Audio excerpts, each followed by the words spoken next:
Abre a sua Bíblia comigo no livro de 2 Samuel, capítulo 6. 2 Samuel, capítulo 6, a partir do verso 12. Avisaram o rei Davi, dizendo: o Senhor abençoou a casa de Obed-edom e tudo o que ele tem por causa da arca de Deus. Então Davi foi e com alegria trouxe a arca de Deus da casa de Obed-edom à cidade de Davi. Quando os que levavam a arca do Senhor tinham dado 6 passos, Davi sacrificava um boi e um animal gordo. Davi dançava com todas as suas forças diante do Senhor. Ele estava cingido de uma estola sacerdotal de linho. Assim, Davi, com todo Israel, levou a arca do Senhor com júbilo e ao som de trombetas. Quando a arca do Senhor estava entrando na cidade de Davi, Mical, filha de Saul, olhou pela janela. E ao ver o rei Davi que ia saltando e dançando diante do Senhor, ela o desprezou em seu coração. Levaram a arca do Senhor e a puseram no seu lugar, no meio da tenda que Davi tinha preparado para ela. Então Davi trouxe holocaustos e ofertas pacíficas diante do Senhor. Depois de trazer os holocaustos e as ofertas pacíficas, Davi abençoou o povo em nome do Senhor dos Exércitos e repartiu a todo o povo e a toda a multidão de Israel, tanto homens como mulheres, a cada um bolo de pão, um bom pedaço de carne e passas. Então todo o povo se retirou, cada um para sua casa. Verso 20. Quando Davi regressou para abençoar a sua casa, Mical, filha de Saul, saiu ao seu encontro e lhe disse: que bela figura fez o rei de Israel no dia de hoje, descobrindo-se diante das servas de seus servos, como se descobre um sem vergonha qualquer. Mas Davi disse a Mical: eu fiz isso diante do Senhor que me escolheu em lugar de seu pai e de toda a casa dele, ordenando que eu fosse príncipe sobre o povo do Senhor, sobre Israel. Foi diante do Senhor que me alegrei e me farei ainda mais desprezível e me humilharei aos meus próprios olhos. Quanto às servas de quem você falou, serei honrado por elas. Mical, filha de Saul, não teve filhos até o dia da sua morte. Amém? Feche os seus olhos mais uma vez. Senhor, graças te damos pela tua palavra. Obrigada, Senhor, porque temos, ó Deus, a palavra do Senhor para nos guiar, para nos orientar, para nos ensinar. Pedimos agora em nome de Jesus que o teu Espírito Santo fale ao nosso coração, ministre sobre a nossa vida a tua verdade, em nome de Jesus. Amém? Todo o povo, a gente leu aí no verso 15 que todo o povo estava em festa. Todo o povo estava celebrando. O rei estava ali, Davi estava ali, trazendo a arca do Senhor de volta para Jerusalém. E todo o povo, eu quero que você tente imaginar essa cena, essa situação. Todo o povo estava lá na rua, estava vindo, estava trazendo, celebrando a arca de Deus, que representa a presença de Deus de volta em Jerusalém. E quem era Mical? Mical fazia parte do povo de Israel? Sim ou não? Sim. E quem era Mical no meio do povo de Israel? Ela era filha de Saul, ela era princesa, mas ela era esposa de Davi, então ela era quem? Rainha. Por que que a rainha não estava lá, junto com o rei, celebrando a presença, a arca do Senhor chegando, sendo trazida de volta? O que Mical estava fazendo lá dentro do seu aposento? Ela escolheu não estar junto do seu povo. Ela escolheu não estar ao lado do rei, do seu marido. Ela escolheu ficar longe. Mas não é um longe longe. É um longe na janela, observando e julgando. a adoração alheia. Sabe, gente, é algo muito perigoso a gente estar no lugar errado. A gente não estar onde a gente deveria estar. Davi cometeu um erro parecido. Ele estava onde ele não deveria estar. Quando nós estamos em lugares que nós não deveríamos estar, nós estamos nos colocando em situações complicadas. É como se a gente a gente fica mais vulnerável ao pecado. A palavra de Deus diz mais na frente que na época em que os reis costumavam a sair para a guerra, Davi não foi. Davi ficou. Na época em que os reis costumavam a ir para a guerra. E quando ele ficou, ele vê uma mulher tomando banho. E ele pergunta: quem é essa mulher? Batseba, esposa de Urias. Contaram para ele que ela tinha marido. E mesmo assim, o que ele fez? Traz Batseba e se deitou com ela. Na época em que os reis costumavam a sair para a guerra, Davi não foi. Ele estava onde ele não deveria estar. Quando nós escolhemos estar em um lugar onde não deveríamos estar, não é que nós estamos pecando diretamente, mas nós estamos nos colocando em uma situação vulnerável.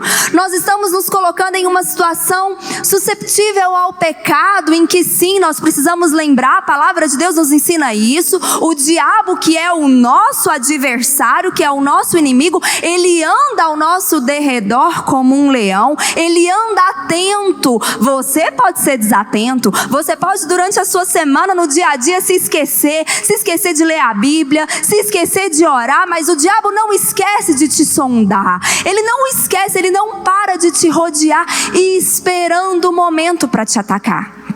E aí, se você está no lugar errado, você é presa fácil. Por que Mical não foi junto com o povo celebrar a chegada da arca? Ela fica na janela, ela fica olhando, e algumas coisas me chamam a atenção, porque aqui a gente vê que Davi saltava e dançava diante de Deus. Uma vez eu ouvi uma pessoa falando isso e meu coração apertou, fechou na hora. Eu falei, isso não é certo, porque a gente não vê isso na Bíblia.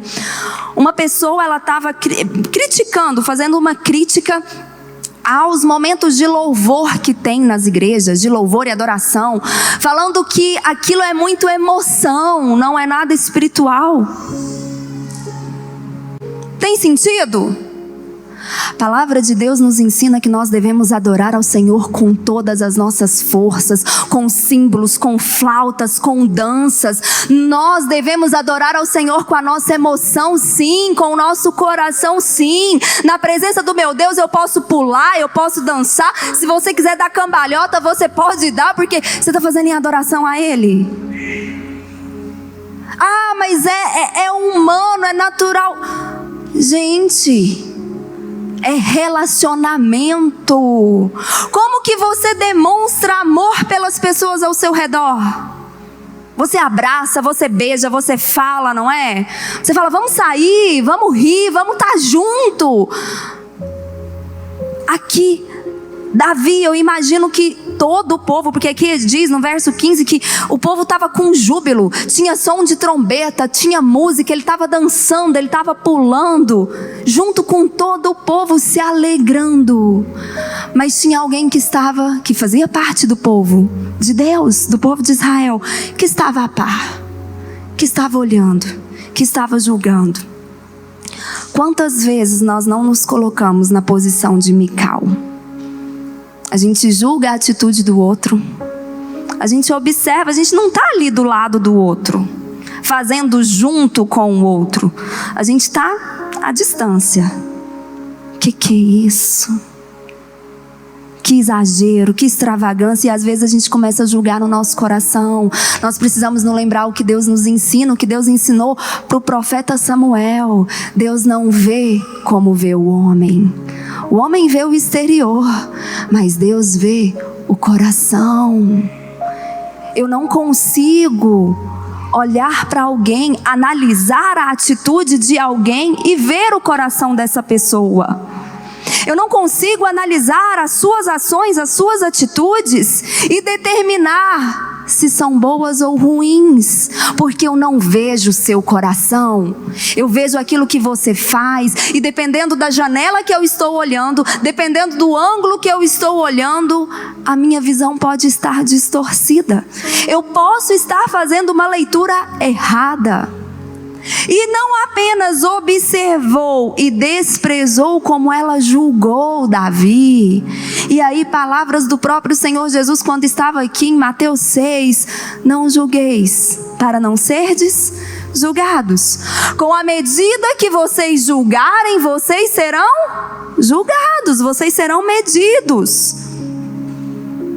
Com o mesmo rigor que você observa alguém e você julga essa pessoa, com o mesmo rigor você será julgado, você será medido. É muito perigoso nós estarmos num lugar onde não deveríamos estar, porque nós nos colocamos em um local, em uma posição de vulnerabilidade e podemos pecar. Foi isso que aconteceu com Mical. E eu fiquei com estudando, parei para Mical, falei, gente, era uma princesa, uma rainha.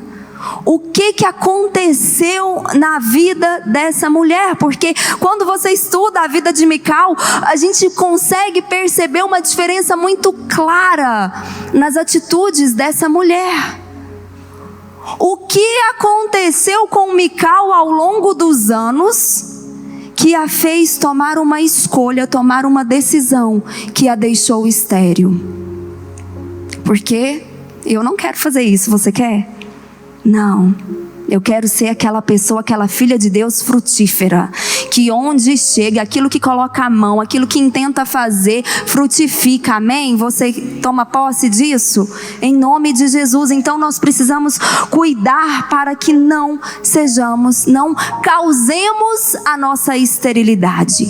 Não sejamos responsáveis por semearmos, mas não colhermos nada de volta, porque agimos de forma sã, como Mical agiu. Aí vamos estudar um pouquinho sobre a vida dessa mulher. Volta comigo em 1 Samuel, capítulo 18. 1 Samuel 18, verso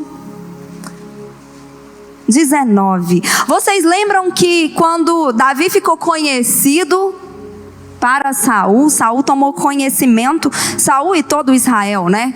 Tomou conhecimento de quem era Davi depois dele ter derrotado quem? Fala alto, gente. Golias, vocês estão lendo a Bíblia, amém. Porque antes ele era um pastor de ovelhas, ele cuidava das ovelhas do seu pai, ninguém sabia quem era Davi. Ninguém dava muito crédito para Davi, um filho caçula lá de Jessé. Quando ele aceita o desafio de Golias e ele derrota, ele mata Golias, todo mundo fica sabendo quem que era aquele menino, aquele rapaz, aquele jovem corajoso. Mas vocês lembram o que as pessoas, qual que foi a recompensa que o rei, que Saul tinha dito que daria para aquele que derrotasse Golias? A filha em casamento, muitas riquezas, e iria isentar o pai de impostos. Eram 3 coisas: muitas riquezas, isentar a família do pai de pagar imposto, de pagar os tributos para Israel, e a filha em casamento. Eu acredito que quando tudo isso aconteceu e Davi matou Golias, a filha mais velha de Saul ainda não devia ter idade para casar. Porque chega aqui, nesse versículo 19, é que vai falar de Merabe. Merabe era a filha de Saul que estava pronta para casamento. Olha aí, verso 19. Aconteceu que na época em que Merabe, filha de Saul, devia ser dada em casamento a Davi, foi dada por mulher a Adriel, o meolatita. Então, aqui, se você estudar a Bíblia, Saul já estava estranhando com Davi. Davi já não estava mais na graça de Saul, por conta da inveja que tomou conta de Saul. Lembra da musiquinha que todo mundo cantava, que as mulheres de Israel cantavam? Saul matou seus milhares, porém Davi seus 10 milhares. E aquilo ali acabou. Saul já olhava para Davi de forma diferente. Saul não deu a filha dele não. Mas aí chega no ouvido de Saul, olha aí verso 20. Mical, a outra filha de Saul, o que está escrito na sua Bíblia? Amava a Davi. Eu não sei você, mas eu sou menina e a gente já lembra daqueles filmes maravilhosos das princesas, né? Eu imagino que Mical via Davi dessa forma. Um rapaz jovem que foi lá corajoso, matou Golias quando todos os outros soldados do exército, quando o comandante do pai dela estava com medo de enfrentar Golias. Então devia ter ali várias moças apaixonadas em Davi. E chega no ouvido de Saul que a filha dele amava Davi. Olha o que o pai fez com a filha. Contaram isso a Saul e isso agradou ele. Saul pensava assim: eu a darei em casamento a Davi para que ela lhe sirva de armadilha e para que a mão dos filisteus venha a ser contra ele. Por isso Saul disse a Davi: com esta segunda você será hoje o meu genro. Saul ordenou que os servos falassem confidencialmente com Davi, dizendo: o rei tem afeição por você e todos os servos dele amam você. Sendo assim, concorde em ser genro do rei. Os servos de Saul falaram essas palavras a Davi, o qual respondeu: vocês acham que é pouca coisa ser genro do rei, sendo eu um homem pobre e sem importância? Aqui já veio outra interrogação na minha cabeça, porque Davi já tinha matado Golias. E lá atrás Saul tinha prometido dar o quê? Riquezas, dar a filha e isentar o pai de impostos. A palavra de Saul. Os servos de Saul lhe contaram isto, dizendo: estas foram as palavras que Davi falou. Então Saul ordenou que dissessem a Davi: o rei não deseja dote algum, mas 100 prepúcios de filisteus, como vingança contra os seus inimigos, porque Saul tentava fazer com que Davi fosse morto pelos filisteus. Quando os servos de Saul relataram essas palavras a Davi, ele gostou da ideia de vir a ser genro do rei. Antes de vencido o prazo, Davi se levantou, partiu com seus homens e mataram 200 filisteus. Trouxe os seus prepúcios e os entregou ao rei, para que assim se tornasse seu genro. Então Saul lhe deu a sua filha Mical em casamento. Saul viu e reconheceu que o Senhor estava com Davi, e Mical, filha de Saul, o amava. Mical amava Davi. O sonho da menina, da princesa, tinha realizado. Ela se casou com um homem que ela amava. Desde o início ali da sua vida adulta, Mical foi usada. O seu pai não estava feliz em dá-la a casamento. O seu pai a usou como isca. O intuito de Saul era que Davi fosse morto pelos filisteus. Aquele que deveria cuidar de Mical como pai, zelar pela integridade física e emocional, a usou. Mais para frente, Mical casa-se com o homem da sua vida, com o homem que ela amava. Saul procura matar Davi. Lembra aquele episódio em que Davi está tocando a harpa, Saul com a lança tenta matar ele, a lança fica presa na parede, Davi foge. Verso 11 do capítulo 19.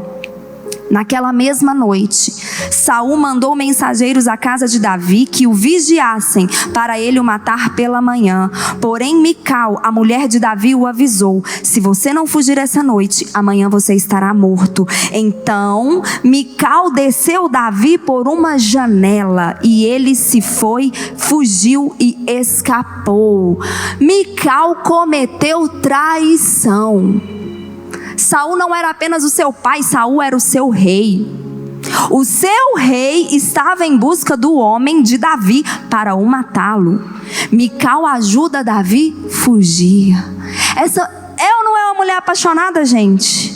que amava Davi, que tinha devoção por Davi, que arriscou a sua própria vida por Davi.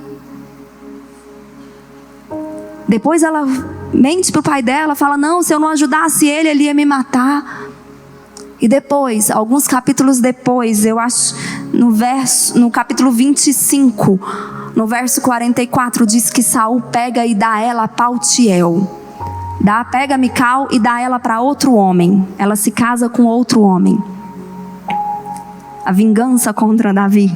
Uma das. Mical amou Davi, talvez eu acredito, a Bíblia não fala isso.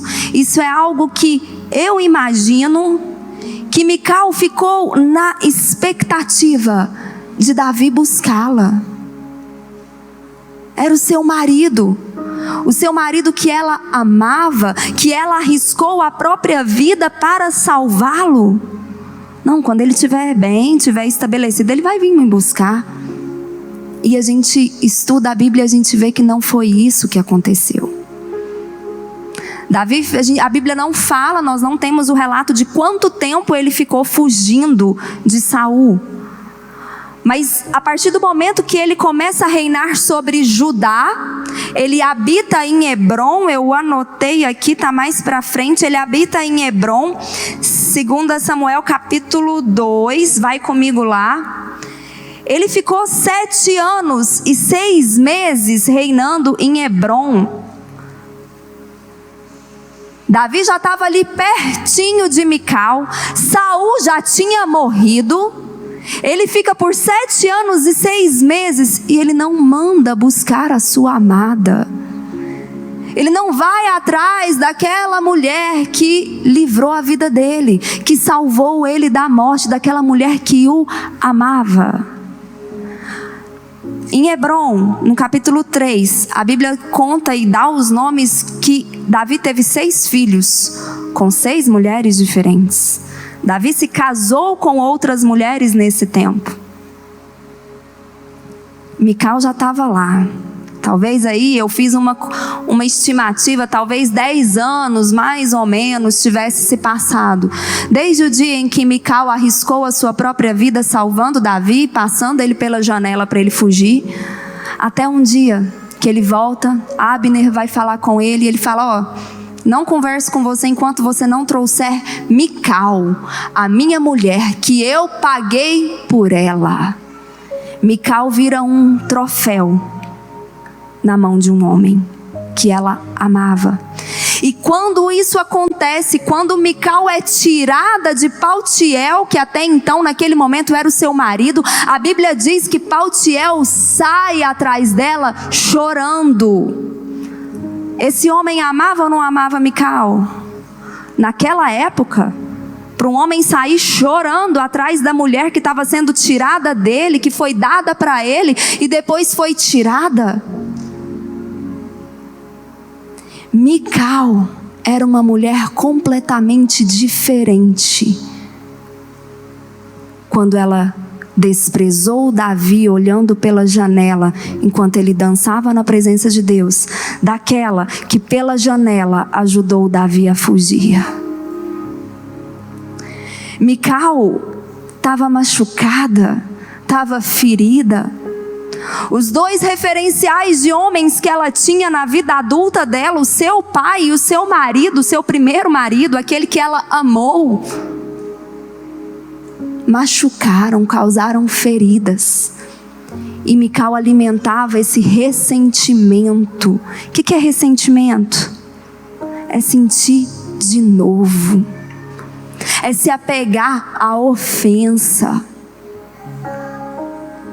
Enquanto a gente não libera perdão, enquanto a gente não fica livre com aqueles que nos feriram, com aqueles que cometeram injustiça contra nós, contra aqueles que foram ruins e maldosos, que nos usaram, nós estamos em uma posição vulnerável. Podemos correr o risco de pecar como Mical e causar esterilidade na nossa vida, porque nós estamos presos à ofensa. Na primeira janela da vida de Mical, a ação dela, a atitude dela gerou vida. Ela salvou a vida do futuro rei de Israel. Na segunda janela da vida de Mical, a atitude dela, a ação dela causou esterilidade na sua própria vida. A falta de perdão, o se apegar à ofensa, o se apegar àquilo que a gente... Porque aquele sentimento, nossa, mas é injusto. Às vezes a gente tem esse sentimento. Dependendo do que fizeram contra você, você fica, mas como que eu vou perdoar fulano? E a gente tem, com a nossa mente, com a nossa cabeça natural, a gente pensa e fala, é injusto. Eu não mereço isso. A Bíblia não esconde nenhum dos erros de Davi. Nenhum. O caráter de Davi era duvidoso. O que diferenciava, o que fez Davi ser chamado um homem segundo o coração de Deus, é porque tinha arrependimento genuíno, arrependimento verdadeiro. Mical, quando foi confrontada por Davi, aqui ele fala, olha, na presença do meu Deus, mais desprezível eu me tornarei e me humilharei. Não teve arrependimento, porque o coração dela estava duro, por causa da ofensa. A falta de perdão endurece o nosso coração. A falta de perdão nos faz afastar. A falta de perdão nos faz julgar aqueles que nos feriram. Nós não conhecemos o coração de quem nos feriu.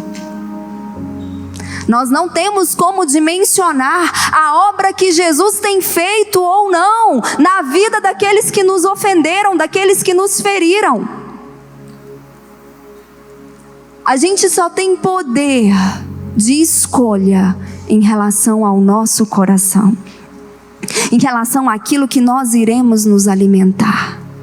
Feridas não curadas não cicatrizam. O perdão, ele não pode ser uma opção para nós cristãos. O perdão, ele precisa ser mandatório.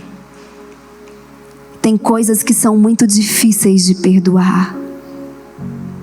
Quando a gente perdoa, a ferida cicatriza. A ferida, ela é curada. Você tem algum machucado aí que tem cicatriz? Na minha mão aqui eu tenho de uma queimadura, que eu lembro que foi passando roupa, mas eu não lembro a ocasião. E eu tenho de um corte que eu tive aqui, que eu precisei dar ponta. Esse eu lembro, eu estava fazendo comida com a faca entrou de uma vez. Eu lembro da dor, porque foi até um colega cirurgião foi dar ponto e anestesia não adiantava nada. Eu senti a agulha entrando e saindo e eu vai rápido porque tá doendo, mas não me dói mais, porque cicatrizou. A cicatriz está aqui. Eu lembro, se você sentar comigo e quiser ouvir, eu te conto a história ainda com... Meu marido ama, né? Com detalhes. Ele fica, vai, resume. Com detalhes, porque eu lembro. Mas não dói, eu não sinto mais nada. Mas aquela ferida em que eu não trato, aquela ferida que eu não venho e costuro, e quando a anestesia não pega, você vai sentir a agulha entrando, a linha passando, indo e voltando, você sente, dói. O processo de cura dói. Mas se eu tento esquecer uma ferida, se eu estou com uma ferida lá no meu pé, eu não quero tratar, eu não quero mexer porque dói. Eu falo, eu vou esquecer. O tanto de gente que tem, olha aqui, olha, dá uma olhada aí para o lado, olha o tanto de gente que tem na igreja. Se alguém aqui dentro me feriu, eu posso esquecer. Eu posso ver a pessoa num canto e sentar no outro. Posso ou não posso? Posso. Eu esqueço a ferida, mas eu não trato, eu não cuido. O que acontece com essa ferida não tratada? Com o tempo, vai gerando pus, vai ficando uma ferida infectada, contaminada. Eu não estou nem olhando, porque eu não quero sentir. Vai passando também de um tempo a ferida sem ser tratada, a gente vai parando de sentir também, porque vai comendo tudo por dentro, inclusive a inervação. Atingir o nervo, você não vai sentir dor, mas ela está comendo por dentro, está lá no pé. Ferida purulenta. vai consumindo tudo. Se não cuidar, se não tratar, se não intervir, leva à putrefação, leva à morte. As feridas, elas precisam se transformar em cicatrizes. Eu preciso deixar Deus trabalhar, eu preciso deixar Deus curar. Porque se eu tenho um coração ofendido, eu não vou conseguir sair da minha janela e ir lá para o meio do povo, do lado do rei, junto com todo o povo de Israel, celebrar a chegada da arca da presença de Deus como se nada tivesse acontecido. O chamado de Jesus para nós não é para a gente fingir que nada aconteceu. Não é para eu ver você que me feriu, que me machucou, colocar um sorriso amarelo no rosto e falar, tá tudo bem. Não. O chamado de Deus para nós é para trazer cura. É para curar aquela ferida. É para eu ver aquela pessoa que me machucou, me feriu e conseguir amá-la em Cristo Jesus. Isso não quer dizer que eu vou me colocar novamente numa situação de fragilidade para ser ferida novamente. Mas quer dizer que eu não posso ter nenhum problema com essa pessoa. Eu preciso conseguir amar a pessoa. Eu preciso conseguir estar com a pessoa ali lado a lado, sem forçar um sorriso. Eu preciso ser verdadeira, eu preciso ser leve. Aquilo que você me fez está para trás. Virou cicatriz. Eu posso contar a história, até mesmo para ensinar, no caso aqui do meu exemplo, da minha cicatriz, falar, olha, não pega a faca afiada e corta desse jeito não, põe na tábua. Porque fui cortar aquela abóbora, ela é dura, né? E passou de uma vez. Coloca na tábua. Aquilo ali serve de ensinamento para você abençoar outras vidas, mas não causa mais dor. Não tem mais ressentimento. Você não sente a dor novamente porque você se livrou da ofensa. Você não resolver as ofensas que estão aí dentro de você. Ai, bispa, como é que eu sei que eu ainda não perdoei? Porque eu já orei tanto, eu já falei que eu perdoei. Se você pensa e traz tudo aquilo de novo, se quando toca no nome da pessoa, você chega e entorta a cara e traz aquele sentimento ruim dentro de você, a ofensa está aí. Você está alimentando a ofensa dentro de você. E a ofensa vai te envenenar. A ofensa vai interferir nas suas atitudes. A ofensa vai interferir nas suas escolhas. E as escolhas tomadas sobre efeito de ofensa pode te levar à esterilidade.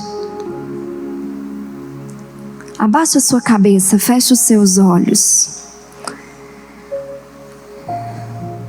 Se no decorrer dessa mensagem o Espírito Santo te trouxe à mente alguém, alguma situação em que você fala, não, isso aqui ainda dói. Lembrar disso me machuca. Lembrar disso me dói. Lembrar disso eu não consigo nem, eu engulo seco. Peça para o Espírito Santo, fala, Senhor, me ajuda. Me ajuda a me livrar dessa ofensa. Me ajuda a perdoar. Eu não quero que as minhas dores, as minhas frustrações, que as minhas feridas interfiram nas minhas decisões. Eu não quero que a minha percepção seja influenciada pelas minhas dores. Me ajuda a perdoar, a ficar livre de todas as ofensas, a ficar livre daquele que me feriu, daquele que deveria cuidar e proteger e pelo contrário me usou. Oh Deus, me ajuda a perdoar, me ajuda, Senhor, a enfrentar esse processo de cura. Eu não quero esquecer ferida. Eu não quero permitir que as feridas se evoluam. Eu não quero permitir, ó Deus, que as minhas frustrações e experiências passadas gerem esterilidade na minha vida. Eu quero ser uma pessoa livre da ofensa, livre da mágoa, livre do rancor. Eu quero ser uma pessoa que não é dominada pelo ódio, pela raiva, ao lembrar de todas toda dor que me foi causada. Em nome de Jesus, pela graça que há no Senhor Jesus. Se você precisa perdoar, fala aí onde você está, no seu lugar, abre a sua boca e fala: eu perdoo. Dá nome, fala: eu perdoo fulano de tal, eu perdoo fulano, ciclano, que me feriu, que me machucou, que me causou dor. Em nome de Jesus, eu não ficarei preso mais na ofensa, eu não irei alimentar a frustração e a decepção no meu coração. Eu libero perdão, eu libero perdão para aquele que me feriu, eu libero perdão para aquele que foi injusto comigo, eu libero perdão para aquele que me fez mal. Em nome de Jesus, amém?